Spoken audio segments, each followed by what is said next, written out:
আহিল ঘোৰ অন্ধকাৰ দিনৰ পোহৰ নহয় যে নিশাৰ অন্ধকাৰ এনেকুৱা পৰিবেশ হঠাৎ কলিয়া ডাৱৰে চানি ধৰিছে আকাশ হঠাৎ বৰষুণ আহিছে হঠাৎ বতাহ বলিছে মুঠৰ ওপৰত এক হাহাকাৰ অৱস্থা মুঠৰ ওপৰত বতৰে পুনৰ লৈছে কাল ৰূপ আৰু বতৰৰ কাল ৰূপ দেখি ৰাইজ যথেষ্ট ভীতিগ্ৰস্ত আতংক নিশ্চয় কাৰণ শেহতীয়াকৈ ৰাজ্যত বতৰ শিলাবৃষ্টি ধুমুহাই বিভিন্ন অঞ্চলত জনজীৱন বিপৰ্যস্ত কৰি তুলিছে বিভিন্ন অঞ্চলত ধ্বংসলীলা চলাইছে বতৰে আৰু তাৰ মাজতে আজি পুৱাৰ ভাগত বতৰে যেন আকৌ এবাৰ কাল ৰূপ ধাৰণ কৰিছে আৰু এনে সময়তে বতৰ বিজ্ঞান কেন্দ্ৰই পুনৰ সতৰ্কবাণী জাৰি কৰিছে ইয়েলো এলাৰ্ট জাৰি কৰিছে উজনি নামনিৰ কেইবাখনো জিলাত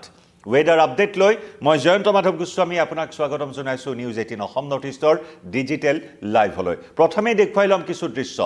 এনেদৰে হঠাৎ বতৰৰ পৰিৱৰ্তন তেনেকুৱা কিছু দৃশ্য আমি দেখুৱাম উজনিৰ কেইবাখনো জিলাত হঠাতে বতৰৰ পৰিৱৰ্তন ঘটা পৰিলক্ষিত হ'ল এয়া দেখুৱাইছো এয়া চাওক উজনিৰ কেইবাখনো জিলাৰ পৰিৱেশ উজনি অসম উত্তৰ অসমৰ কেইবাখনো দৃশ্য কেইবাখনো জিলাৰ দৃশ্য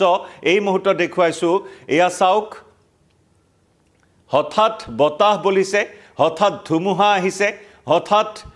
ফৰকাল আকাশ কলিয়া ডাৱৰে চানি ধৰিছে আৰু তাৰ পিছৰ এয়া ৰূপ বতৰে হঠাৎ এনেদৰে ৰূপ পৰিৱৰ্তন কৰাত ৰাইজ যথেষ্ট ভীতিগ্ৰস্ত হৈছে উজনি অসমৰ বিশেষকৈ যোৰহাট জিলা গোলাঘাট জিলাৰ বিভিন্ন প্ৰান্তত হঠাৎ এনেদৰে বতৰে কাল ৰূপ ধাৰণ কৰা পৰিলক্ষিত হ'ল বতৰে ভয়ংকৰ এটা ৰূপ ধাৰণ কৰা পৰিলক্ষিত হ'ল যোৰহাটৰ দৃশ্য টিয়কৰ দৃশ্য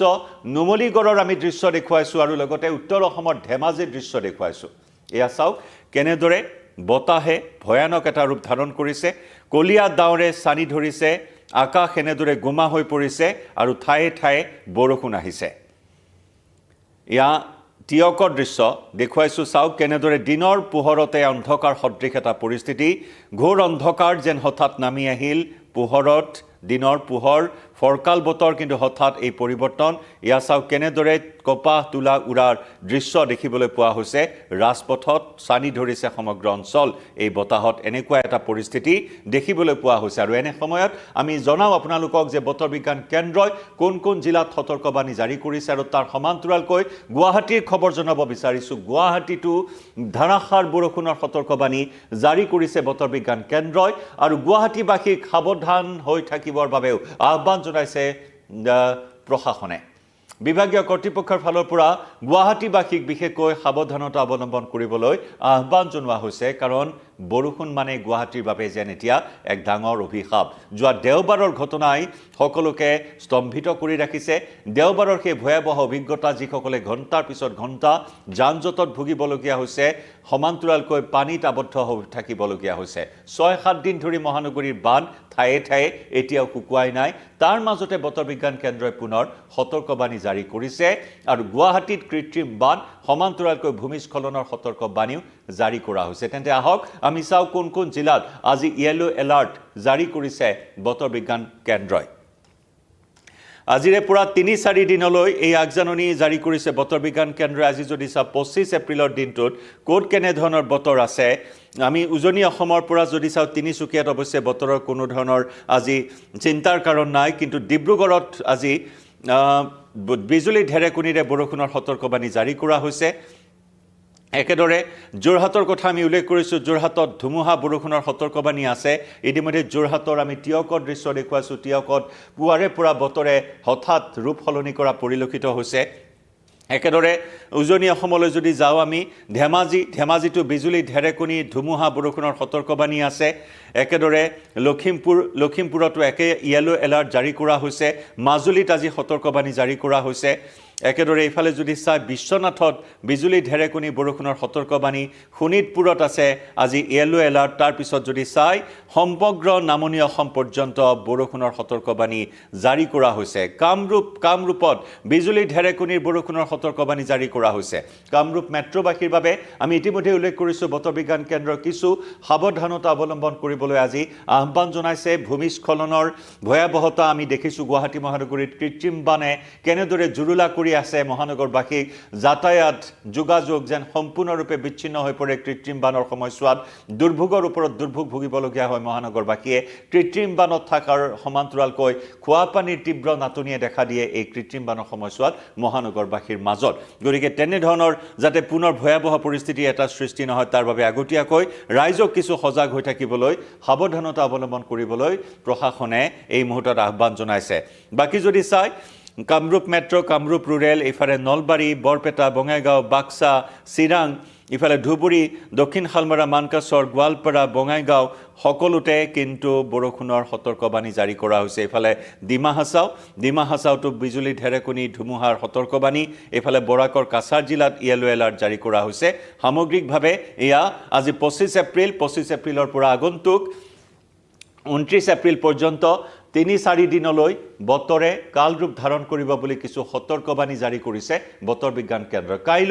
কাইলৈ কি আছে বতৰে কি কয় কাইলৈ কোন অঞ্চলত কোন জিলাত বৰষুণ দিব পাৰে এই তথ্যখিনি এই মুহূৰ্তত জনাব বিচাৰিম বতৰ বিজ্ঞান কেন্দ্ৰৰ সতৰ্কবাণী সমান্তৰালকৈ আজি কোন জিলাৰ পৰা আপোনালোকে মোৰ সৈতে লাইভত সংযুক্ত হৈছে আপোনালোকে জনাব পাৰে আপোনাৰ জিলাখনত বৰ্তমান বৰষুণ দিছে নেকি বা উৎকট গৰমে দহিছে নেকি মাজত 2-3 দিন বৰষুণৰ প্ৰকোপ নাই অৱশ্যে গতিকে এই 2-3 দিনৰ বৰষুণ নিদিয়াৰ লগে লগে গৰমে যেন ভয়ংকৰ ৰূপ এটা ধাৰণ কৰা পৰিলক্ষিত হৈছে এদিন বা দুদিন ৰ'দ দিলেই সম্পূৰ্ণ এটা বিপৰীত পৰিৱেশ উৎকট গৰমৰ অনুভৱ ইতিমধ্যে ৰাইজে অনুভৱ কৰিছে তাৰ সমান্তৰালকৈ আকৌ বৰষুণৰ সতৰ্কবাণী জাৰি কৰিছে গতিকে তেনেস্থলত হঠাৎ বতৰে কালৰূপ ধাৰণ কৰিব পাৰে সঘনাই বতৰৰ পৰিৱৰ্তন ঘটি আছে গতিকে তেনেস্থলত কোন জিলাৰ পৰা আপুনি চাই আছে আপোনাৰ অঞ্চলটোত বৰ্তমান বৰষুণ দিছে নেকি বা বৰষুণ অহাৰ সম্ভাৱনা আপুনি প্ৰত্যক্ষ কৰিছে নেকি জনাব পাৰে কমেন্ট সেকশনত কাইলৈ যদি আপোনাৰ কিবা পৰিকল্পনা আছে তেতিয়াহলে কোন জিলাৰ ৰাইজ কিছু সাৱধান হ'ব লাগিব উজনি অসমত তিনিচুকীয়াত কাইলৈ কোনো সতৰ্কবাণী নাই ডিব্ৰুগড়ত বৰষুণ আছে উত্তৰ অসমৰ ধেমাজি লখিমপুৰ ইফালে মাজুলীত বৰষুণ আছে যোৰহাটত কাইলৈ দিনটোত বৰষুণ আছে বিশ্বনাথ শোণিতপুৰ দৰং উদালগুৰি এইফালে নামনি অসমত কাইলৈ সমগ্ৰ নামনি অসমত কাইলৈ দিনটোতো সতৰ্কবাণী আছে ইয়েলো এলাৰ্ট জাৰি কৰা হৈছে গতিকে তেনেস্থলত নামনি অসমৰ ৰাইজ যদি আপোনালোকৰ অত্যন্ত কিবা প্ৰয়োজনীয় কাম আছে তেতিয়াহলে বিকল্প এতিয়াই চিন্তা কৰক বতৰৰ কথা আমি সকলোৱে জানো হঠাৎ কি ৰূপ ধাৰণ কৰে কাৰণ বিগত চলিত বৰ্ষৰ যি কেইজাক ধুমুহা আহিছে আটাইকেইজাক ধুমুহাই কিন্তু ধ্বংসলীলা চলোৱা পৰিলক্ষিত হৈছে শিলাবৃষ্টিয়েও ধ্বংসলীলা চলোৱা পৰিলক্ষিত হৈছে গতিকে তেনেস্থলত নামনি অসমতো কাইলৈ গুৱাহাটীৰ পৰা আৰম্ভ কৰি এইফালে ধুবুৰী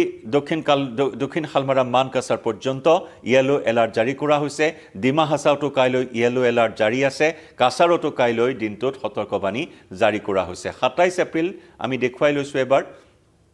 27 এপ্ৰিলতো কিন্তু বতৰৰ কালৰূপ দৃশ্য আপুনি প্ৰত্যক্ষ কৰিছে ভিডিঅ' ৱালত মেপখন প্ৰত্যক্ষ কৰিছে এই মেপখনত দেখিবলৈ পাইছে যে সমগ্ৰ অসমেই যেন হালধীয়া হৈ আছে উজনি অসমৰ কেইখনমান জিলাক বাদ দি উত্তৰ অসমৰ লখিমপুৰ ধেমাজিক বাদ দি উজনি অসমৰ ইফালে যদি চাই তিনিচুকীয়া ডিব্ৰুগড় চৰাইদেউ আৰু এইফালে যোৰহাট এইকেইখন জিলাক বাদ দি কিন্তু সমগ্ৰ অসমত ইয়েলো এলাৰ্ট জাৰি কৰা হৈছে সমগ্ৰ অসম জুৰি ইয়েলো এলাৰ্ট জাৰি কৰা হৈছে যোৰহাটতো বিজুলী ঢেৰেকনি সতৰ্কবাণী আছে কাইলৈ দিনটোত এইফালে শিৱসাগৰত কাইলৈ সতৰ্কবাণী নাই এইফালে তিনিচুকীয়া ডিব্ৰুগড় চৰাইদেউ আৰু শিৱসাগৰ পৰ্যন্ত সতৰ্কবাণী নাই যদি যোৰহাটৰ পৰা সমগ্ৰ উজনিৰ পৰা ইফালে মধ্য অসম নামনি পৰ্যন্ত ইয়েলো এলাৰ্ট জাৰি কৰা হৈছে এইফালে অৱশ্যে বৰাক উপত্যকাৰ দুখন জিলাত কাইলৈ 27 এপ্ৰিলৰ দিনটোত সতৰ্কবাণী নাই হাইলাকান্দি আৰু কৰিমগঞ্জ বা শ্ৰীভূমিত কোনো ধৰণৰ সতৰ্কবাণী নাই 27 এপ্ৰিলৰ দিনটোত কিন্তু সামগ্ৰিকভাৱে গোটেই অসম জুৰিয়ে যদি চোৱা হয় কিছু সতৰ্কবাণী ইয়েলো এলাৰ্ট জাৰি কৰিছে বতৰ বিজ্ঞান কেন্দ্ৰই 28 এপ্ৰিল আমি আগবঢ়াইছো 28 এপ্ৰিলত কিন্তু আৰু অধিক ভয়াৱহ ৰূপ ধাৰণ কৰিব বতৰে 28 এপ্ৰিলত অৰেঞ্জ এলাৰ্ট জাৰি কৰা হৈছে 28 এপ্ৰিলত কোন জিলাত অৰেঞ্জ এলাৰ্ট জাৰি কৰা হৈছে সেয়া আমি জনাম এই মুহূৰ্তত অৰ্থাৎ 28 এপ্ৰিলত আপুনি দেখি থকা আপুনি যি অভিজ্ঞতা লাভ কৰি আহিছে বৰষুণৰ তাতকৈ অধিক ভয়াৱহ বৰষুণৰ ইংগিত দিয়া হৈছে 28 এপ্ৰিলত এয়া চাওক অৰেঞ্জ এলাৰ্ট যদি আপুনি চাই ডিমা হাছাওত অৰেঞ্জ এলাৰ্ট জাৰি কৰা হৈছে ডিমা হাছাওত বিজুলী ঢেৰেকনি বৰষুণ ধুমুহা শিলাবৃষ্টি সকলো সতৰ্কবাণী জাৰি কৰা হৈছে একেদৰে কাছাৰ জিলাতো সতৰ্কবাণী জাৰি কৰা হৈছে কাছাৰতো যদি চোৱা হয় বৰষুণত দুই এজাক বৰষুণতে কাছাৰত কৃত্ৰিম বানে ভয়াৱহ ৰূপ ধাৰণ কৰে একেদৰে মথাউৰি ছিগাৰ পৰা আৰম্ভ কৰি গ্ৰামাঞ্চলসমূহতো ভয়ংকৰ ৰূপ ধাৰণ কৰে বৰাক নৈ জলপৃষ্ঠ ওফন্দি উঠে গতিকে কাছাৰত মুখলধাৰ বৰষুণ অৰেঞ্জ এলাৰ্ট জাৰি কৰা হৈছে গতিকে কাছাৰবাসীও কিছু সাৱধানতা অৱলম্বন কৰিব লাগিব 28 এপ্ৰিলৰ দিনটোত এইফালে কামৰূপ মেট্ৰ' আমি ইতিমধ্যে উল্লেখ কৰিছোঁ আগন্তুক 3-4 দিনলৈ গুৱাহাটীবাসীক সাৱধানতা অৱলম্বন কৰিবলৈ আহ্বান জনাইছে প্ৰশাসনে লগতে বতৰ বিজ্ঞান কেন্দ্ৰৰ এই তথ্যই কৈছে যে কামৰূপ মেট্ৰত 28 এপ্ৰিলত অৰেঞ্জ এলাৰ্ট য'ত নেকি ধুমুহা বৰষুণ মুখলধাৰ বৰষুণ অতিপাত বৃষ্টিৰ আগজাননী জাৰি কৰা হৈছে আৰু সমান্তৰালকৈ ইফালে কামৰূপ ৰুৰেলতো একেই এলাৰ্ট জাৰি কৰা হৈছে এইফালে কামৰূপ ৰুৰেল আৰু কামৰূপ মেট্ৰ' সামৰি ইয়াৰ অৰেঞ্জ এলাৰ্ট জাৰি কৰা হৈছে এইফালে নলবাৰীত য়েলো এলাৰ্ট জাৰি কৰা হৈছে বৰপেটাত য়েলো এলাৰ্ট জাৰি কৰা হৈছে আৰু যদি চোৱা হয় 28 এপ্ৰিলৰ দিনটোত 4খন জিলাত অৰেঞ্জ এলাৰ্ট জাৰি কৰা হৈছে আৰু তাৰ মাজত আছে গুৱাহাটীও গতিকে গুৱাহাটীবাসীৰ ৰাইজ 28 এপ্ৰিলৰ দিনটোত আপোনালোকে যথেষ্ট সাৱধানতাৰে চলিব লাগিব এই ইংগিতেই প্ৰদান কৰিছে বতৰ বিজ্ঞান কেন্দ্ৰই আৰু উজনি অসমৰ অৱশ্যে কেইবাখনো জিলা উত্তৰ অসমৰ কেইবাখনো জিলাত কোনো ধৰণৰ সতৰ্কবাণী নাই আৰু সামগ্ৰিকভাৱে কেইবাখনো জিলাত 28 এপ্ৰিলৰ দিনটোতো য়েলো এলাৰ্ট জাৰি কৰা হৈছে আৰু এইবাৰ 29 এপ্ৰিললৈ যেহেতু এই সতৰ্কবাণী জাৰি কৰা হৈছে যদি আপুনি মন কৰিছে 29 এপ্ৰিলৰ মেপখন কিন্তু আৰু অধিক ভয়াৱহ 29 এপ্ৰিলত বতৰে আৰু অধিক কাল ৰূপ ধাৰণ কৰাৰ ইংগিত বহন কৰিছে বতৰ বিজ্ঞান কেন্দ্ৰই প্ৰকাশ কৰা এই মেপৰ জৰিয়তে য'ত নেকি উজনি অসমৰ তিনিচুকীয়া ডিব্ৰুগড় ইফালে উত্তৰ অসমৰ ধেমাজি লখিমপুৰ বিশ্বনাথ শোণিতপুৰক বাদ দি বাকি কিন্তু সামগ্ৰিকভাৱে গোটেই অসমজুৰি য়েলো এলাৰ্ট আৰু অৰেঞ্জ এলাৰ্ট জাৰি কৰা হৈছে যোৰহাটবাসী ৰাইজ কিছু সাৱধানে থাকিব লাগিব 29 এপ্ৰিলৰ দিনটোত 29 এপ্ৰিলত বতৰে কাল ৰূপ ধাৰণ কৰাৰ ইংগিত অৰেঞ্জ এলাৰ্ট জাৰি কৰা হৈছে যোৰহাটত একেদৰে অৰেঞ্জ এলাৰ্ট জাৰি হৈছে কাৰ্বি আংলঙত 29 এপ্ৰিলত ডিমা হাছাওত অৰেঞ্জ এলাৰ্ট কাছাৰ জিলাত অৰেঞ্জ এলাৰ্ট জাৰি কৰা হৈছে 29 এপ্ৰিলতো বতৰ অপৰিৱৰ্তিত হৈ থাকিব কামৰূপ মেট্ৰ' আৰু কামৰূপ ৰুৰেল অৰেঞ্জ এলাৰ্ট জাৰি কৰা হৈছে আৰু বাকী মধ্য অসমৰ আটাইকেইখন জিলা এইফালে ওদালগুৰি এইফালে বাক্সা চিৰাং ধুবুৰী এইফালে বঙাইগাঁও বৰপেটা নলবাৰী আটাইকেইখন জিলাত য়েলো এলাৰ্ট জাৰি কৰা হৈছে আৰু অধিকাংশ জিলাত অৰেঞ্জ এলাৰ্ট জাৰি কৰা হৈছে যোৰহাট কাৰ্বি আংলং একেদৰে ডিমা হাছাও কাছাৰ কামৰূপ মেট্ৰ' কামৰূপ ৰুৰেল এই জিলাসমূহত অৰেঞ্জ এলাৰ্ট জাৰি কৰা হৈছে অৰ্থাৎ এনেদৰে এতিয়া আগন্তুক 3-4 দিনলৈ বতৰৰ এই ভয়াৱহতাৰ সৈতে অসমবাসী ৰাইজে সহাৱস্থান কৰিব লাগিব বতৰৰ ভয়াৱহতাৰ সৈতে মোকাবিলা কৰিব লাগিব তাৰেই ইংগিত প্ৰদান কৰিছে বতৰ বিজ্ঞান কেন্দ্ৰই বিশেষকৈ মহানগৰবাসীৰ কথা আমি পুনৰবাৰ উল্লেখ কৰিম সংশ্লিষ্ট বিভাগসমূহক প্ৰশাসনে নিৰ্দেশ দিছে যিকোনো পৰিস্থিতিৰ সৈতে মোকাবিলা কৰিব পৰাকৈ সাজু থাকিবলৈ নিৰ্দেশ দিয়া হৈছে পাহাৰ অঞ্চলত থকা ৰাইজ কিছু সাৱধানে চলিব লাগিব এই 3-4 দিন সেই সতৰ্কবাণী এই সাৱধানবাণী বতৰ বিজ্ঞান কেন্দ্ৰই জাৰি কৰিছে এইখিনি মুহূৰ্তত গতিকে আমি আপোনালোকলৈ আগবঢ়ালোঁ বতৰ বিজ্ঞান কেন্দ্ৰই আগবঢ়োৱা এইখিনি তথ্য কোন জিলাৰ পৰা আপুনি চাই আছে বতৰ বৰ্তমান কেনেকুৱা জনাব পাৰে আপোনাৰ মতামত কিন্তু 29 এপ্ৰিল এই ভিতৰত আজিৰ পৰা 29 এপ্ৰিললৈ 28 আৰু 29 এপ্ৰিলটো কিন্তু বতৰে অত্যন্ত এটি ভয়াৱহ ৰূপ ধাৰণ কৰাৰ ইংগিত প্ৰদান কৰিছে বতৰ বিজ্ঞান কেন্দ্ৰই